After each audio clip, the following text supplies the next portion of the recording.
Wicca Podcast. Ésotérisme, paranormal et mystère. Tout l'univers de la magie. Godmantica. Bienvenue à cette nouvelle exploration. Aujourd'hui, on va se plonger dans des documents assez intrigants qui nous parlent d'une série de podcasts. Ça s'appelle Godmantica. Exactement. Et l'idée derrière, c'est une sorte d'émission initiatique pour guider les auditeurs sur le chemin de la sorcellerie. C'est assez spécifique. Oui, tout à fait. Et pour ça, on a plusieurs sources, des transcriptions d'émissions visiblement passées sur des radios web comme Wicca Podcast Radio, Witches Radio, animées par un certain Mandalas Chakra. Exact. On a aussi des bouts de pages web du même univers, la description d'une application pour ordinateur École des sorcières et Coven, et puis un guide, un PDF appelé le fil d'Ariane. Bon, l'objectif pour nous, c'est de décortiquer un peu tout ça.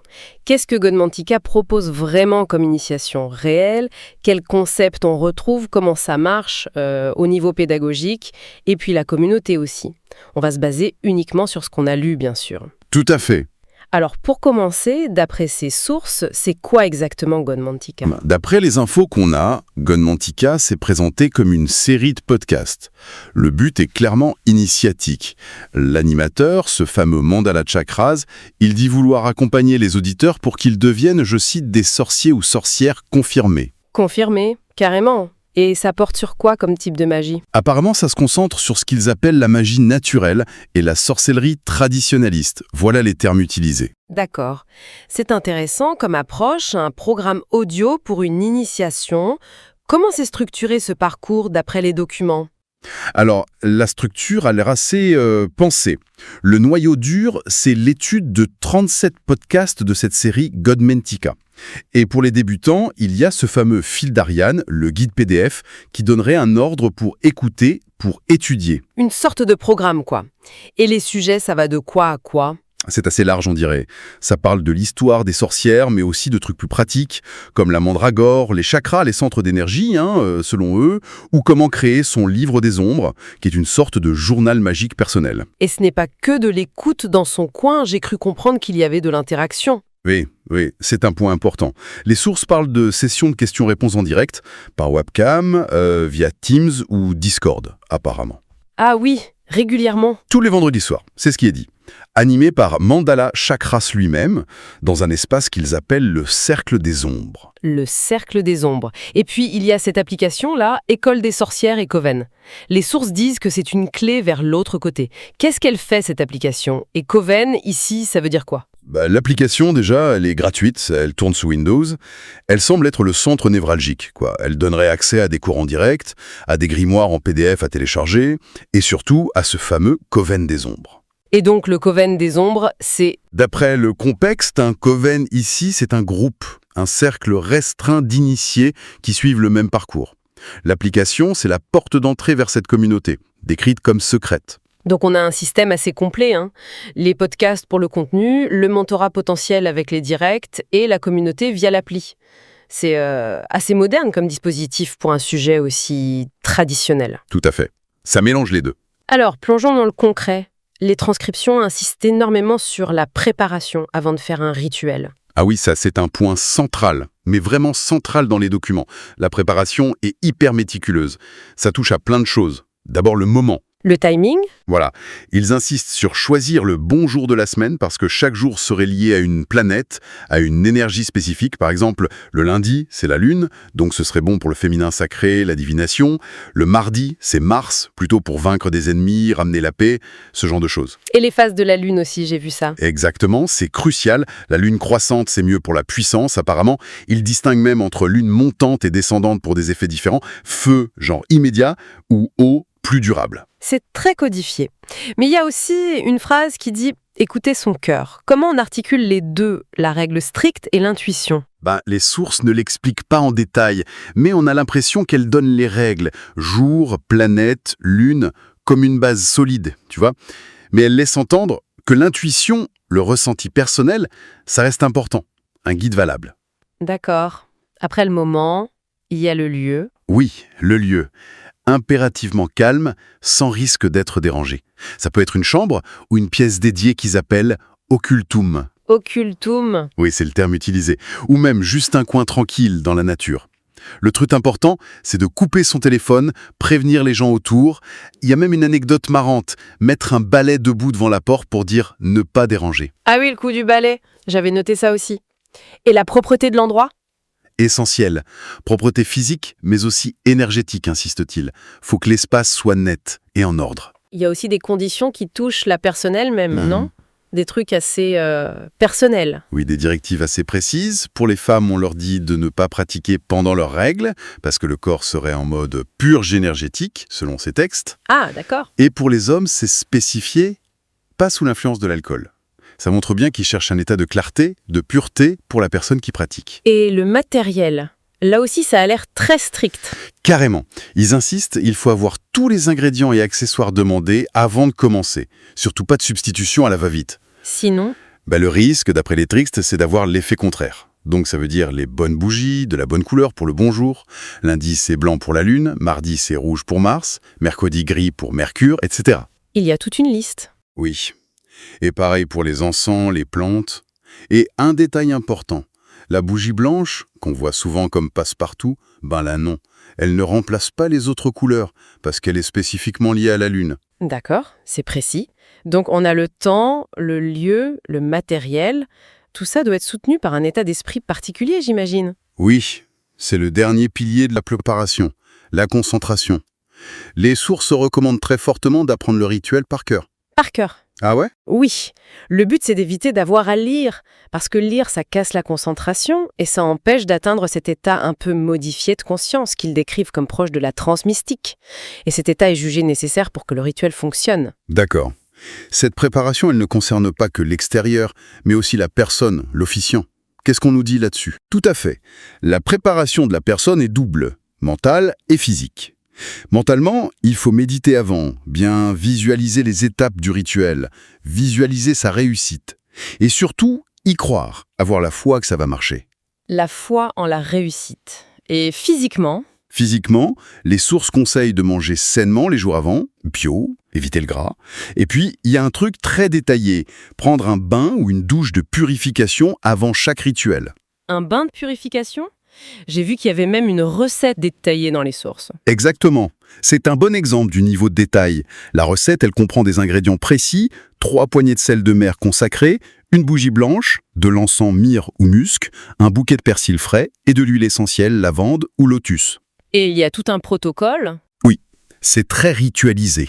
Faut allumer la bougie, l'encens, mettre le persil et le sel dans l'eau chaude, puis tracer des pentagrammes, l'étoile à 5 branches, symbole de protection, avec l'huile sur le front, les poignets, les chevilles, le cœur. Waouh ! Ensuite, dire des phrases précises à la déesse en entrant dans l'eau, s'immerger complètement, se laver avec le persil d'abord côté gauche, puis droit, méditer 15 minutes dans le bain, et à la fin, jeter le persil utilisé. Et le but de tout ça ?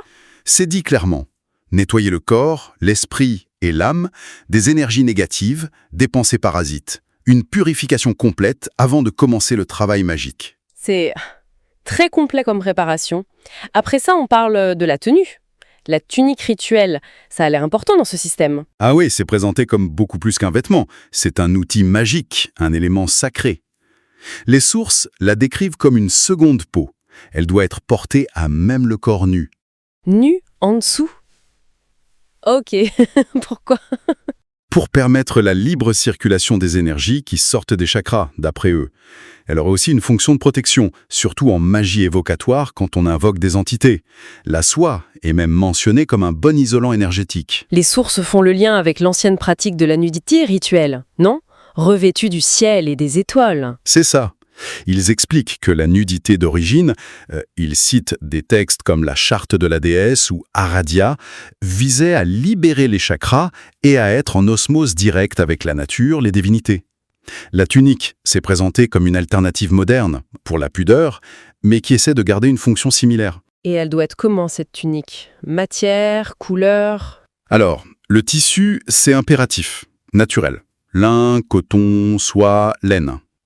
Surtout pas de synthétique.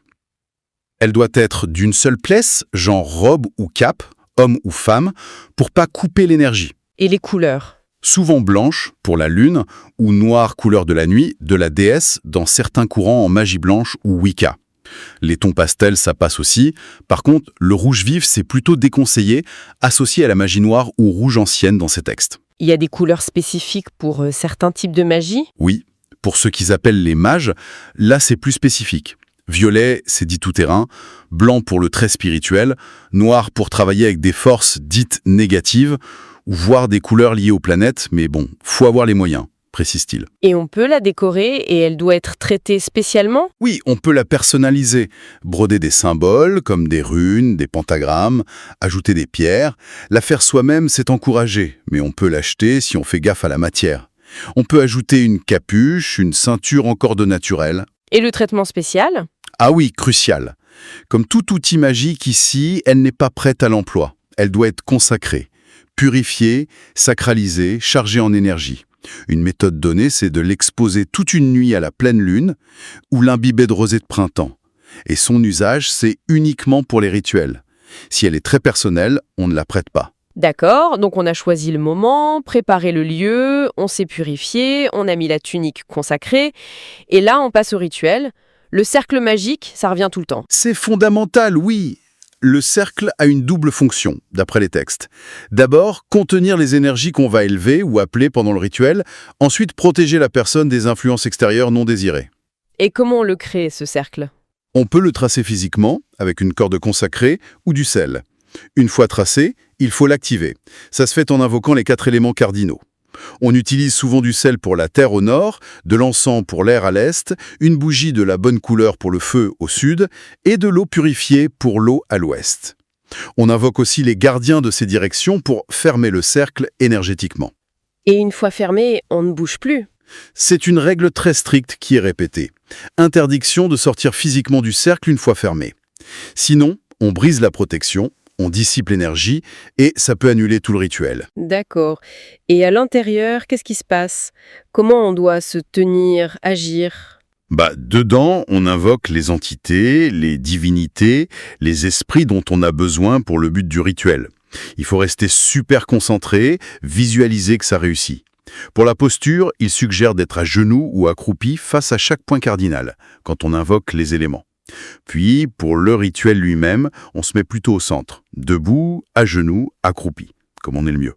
Faut éviter les positions trop compliquées, acrobatiques, disent-ils, ça nuit à la concentration. Et pour les paroles, les incantations? Il faut les dire à voix haute, clairement, et surtout avec émotion, avec conviction. C'est pas juste réciter un texte. La fin du rituel est aussi importante que le début, je suppose. Tout à fait. La clôture, c'est essentiel. Il faut remercier clairement les entités et les éléments qu'on a appelés, puis les renvoyer ou disperser consciemment l'énergie accumulée, avant d'ouvrir le cercle, souvent en le retraçant à l'envers. Il y a autre chose à faire après? Une offrande est souvent recommandée. Laisser un peu de nourriture, de boisson, d'encens, en signe de gratitude. Et un point qui revient sans cesse, garder le secret absolu sur ce qu'on a fait. Le raconter, ce serait une profanation et ça annulerait les effets. C'est vraiment une discipline très, très codifiée sur le plan pratique. Mais il n'y a pas que ça, hein. Les sources parlent beaucoup d'une dimension intérieure, non? Les chakras, les 7 dons. Ah oui, c'est présenté comme l'autre face de la pièce, totalement indispensable. Les sources sont claires là-dessus. Suivre une recette de rituel, même parfaitement, ça ne suffit pas. Pour que la magie qu'il décrit fonctionne, il faudrait développer des capacités intérieures, des pouvoirs extrasensoriels. Et ça passerait par les chakras? Exactement. Ce développement passerait par l'activation, l'harmonisation des 7 chakras principaux, ces fameux centres d'énergie. Les transcriptions donnent même des liens précis entre chaque chakra et certains dons. Oui, c'est assez détaillé. Par exemple, le 7e chakra, tout en haut de la tête, couronne ou karma, serait lié à la mémoire des vies antérieures, la connexion directe au divin, la déesse est souvent citée, la conscience cosmique. Et les autres? Le 3e œil? Le 6e chakra, le 3e œil entre les sourcils, oui. Lui, ce serait pour la prophétie, la clairvoyance. Le 5e, à la gorge, ce serait la source du pouvoir des mots magiques, des incantations, le verbe créatif comme ils disent. Intéressant. Et plus bas? Le cœur, le plexus. Alors, le 4e, le cœur. Sagesse, empathie, guérison. Ils font le lien avec le magnétisme, le reiki par les mains. Le troisième, le plexus solaire, c'est le moteur émotionnel, mais aussi le siège de pouvoir plus actif, comme influencer la météo, communiquer avec les esprits de la nature, le petit peuple, fées, gnomes. Le petit peuple, carrément. Et les deux derniers? Le deuxième, au niveau du nombril, ou sacré, ce serait la porte de l'âme liée au voyage astral, à la visite d'univers parallèles. Et enfin, le premier, le chakra racine, au coccyx, l'ancrage à la terre, la maîtrise de la magie des 4 éléments. C'est lui qui nourrirait l'énergie des autres chakras. Bosser sur ces chakras, tout ça, ça viserait en fait à ouvrir ce canal intérieur et à réveiller ses dons. Le rituel extérieur ne marche que si l'intérieur est prêt. C'est exactement ça. L'initiation, vue comme ça, c'est moins une cérémonie qu'un long chemin de développement personnel. Il faut éveiller ce potentiel intérieur pour que la magie soit réelle et efficace, selon eux. D'accord. Et en parlant de chemin d'initiation, les sources mentionnent différentes façons d'apprendre, mais aussi des mises en garde. Oui, 3 voies principales sont évoquées. D'abord, l'auto-initiation. Apprendre tout seul. C'est possible, mais jugé limité si on n'a pas de guide. Deuxième option, trouver un mentor, un enseignant. Ça respecte la tradition orale, mais ça demande un lien très fort, un engagement. Et la troisième? Rejoindre un coven, ce groupe de pratiquants. Ça peut motiver, créer une dynamique, mais attention, disent les sources, il y a un risque de dérive sectaire si le groupe est mal géré ou mal intentionné. Et Godmotica, comment ça se positionne par rapport à ça, Shinmora? Ça a l'air d'être un peu un mix des trois. C'est l'impression, oui. Godmotica proposerait une sorte d'auto-initiation, mais très guidée, avec les podcasts et le fil d'Ariane. Ça ajoute l'accès à un mentor, Mandala Chakra, via les directs pour les questions. Et ça crée une communauté virtuelle avec l'application et le Coven des Ombres qui remplace un peu le Coven physique. Les mises en garde sur les covens sont assez claires dans les documents, non? Oui, très clair. Une méfiance envers les groupes qui recrutent agressivement sur le net, ceux dirigés par une seule personne de façon autoritaire, et surtout ceux qui font payer l'initiation elle-même. Le message répété, c'est que ce savoir, cette sagesse, ça se partage gratuitement, par conviction, par amour, pas pour l'argent. C'est un point éthique important qu'il souligne même. J'ai vu aussi dans une source une histoire de 3 degrés d'initiation. C'est courant, ça? Apparemment non. C'est présenté comme assez rare. C'est une structure hiérarchique. Le premier degré, c'est la magie naturelle. Ça mène à un rituel de nomination. On reçoit son nom de sorcier-sorcière et on devient confirmé premier degré. D'accord. Et après? Le deuxième degré, c'est la magie cérémonielle. Un engagement plus fort avec un rituel de dédication des vœux à la déesse et on devient confirmé deuxième degré. Et le troisième degré, le plus haut, touche à la magie céleste divine. Il y a un grand rituel lié à l'union du masculin et féminin sacré et ça donne le titre de grand prêtre ou grande prêtresse Wiccan. Et Godmantica, ça correspondrait à quoi là-dedans? Plutôt le début. Vu les thèmes abordés, magie naturelle, sorcellerie traditionnaliste et le but affiché, devenir sorcier confirmé, ouais, ça semble logique de penser que Godmantica se concentre sur les bases, ce qui correspondrait surtout au premier degré de cette structure. Un dernier point important, c'est la communauté, l'interaction. Comment les gens qui suivent ça peuvent échanger? Alors, les documents listent plusieurs moyens. L'email direct avec Mandala Chakras, il répondrait personnellement, mais attention au spam, disent-ils. Le chat pendant les émissions live sur les radios web partenaires, un formulaire de contact sur le site et bien sûr, l'application École des sorcières. C'est elle la clé pour la communauté? Oui, c'est la porte d'entrée vers les sessions interactives sur Teams, Discord et surtout vers la communauté privée, le Coven des Ombres. L'animateur utilise même le terme coven radiophonique. Ce coven des ombres via l'appli, ça a vraiment l'air d'être là pour créer ce sentiment d'appartenance, un cercle d'initiés mais en ligne. C'est clairement présenté comme ça, comme un élément central. L'idée, c'est de ne pas laisser l'apprenant seul devant son écran, lui fournir un espace pour échanger, se soutenir, partager ses expériences avec d'autres qui sont sur le même chemin. Bon, si on essaye de résumer un peu tout ça, quels sont les points clés qui ressortent de cette analyse des sources sur Godmantica? Premièrement, on voit se dessiner un écosystème d'initiation assez complet et moderne. Ça mélange un contenu structuré, les podcasts, le guide, un accès à un mentor, les Q&A live, et une communauté dédiée via une application. C'est une sorte de blended learning version ésotérisme, quoi. Deuxièmement, l'approche pédagogique elle-même, elle a 2 jambes. D'un côté, un enseignement très détaillé, presque technique, des rituels. La préparation, le bain, la tunique, le cercle, très précis. Et de l'autre côté, et c'est présenté comme absolument crucial, un gros accent sur le développement intérieur. Bosser sur les chakras, éveiller les 7 dons, atteindre des états de conscience modifiés. Sans ça, la magie ne fonctionnerait pas. Les deux sont liés, indissociables dans leur vision. Et troisièmement, le modèle économique, ou plutôt son absence apparente. Oui, ça semble basé sur la gratuité du contenu principal, podcast, et de l'application qui donne accès à la communauté et aux interactions. Et ça, c'est mis en avant comme un gage d'authenticité, par opposition aux initiations payantes ou aux groupes sectaires qu'il dénonce par ailleurs. Donc, en résumé, d'après ces documents, Godmantika se présente comme une voie structurée, guidée, et qui utilise la technologie actuelle pour s'initier à la sorcellerie. Ça vise peut-être ceux qui veulent l'apprendre seuls, mais qui cherchent quand même un cadre, une communauté et un référent. C'est une image assez cohérente qui se dégage de tous les documents qu'on avait, ouais. Alors, pour finir cette exploration qui était assez fascinante, je trouve, une dernière petite réflexion. Toutes ces sources, elles nous montrent un chemin vers la sorcellerie qui est très ancré dans des traditions anciennes, la magie naturelle, les rituels complexes, l'initiation. Oui, des choses très anciennes. Mais en même temps, ça utilise à fond les outils les plus modernes, podcasts, applications, webcam pour les directs. Et ça soulève une question intéressante, je trouve. Qu'est-ce que ce mélange, ce mariage entre l'ancestral et le numérique nous dit sur comment les pratiques ésotériques, spirituelles, évoluent aujourd'hui ?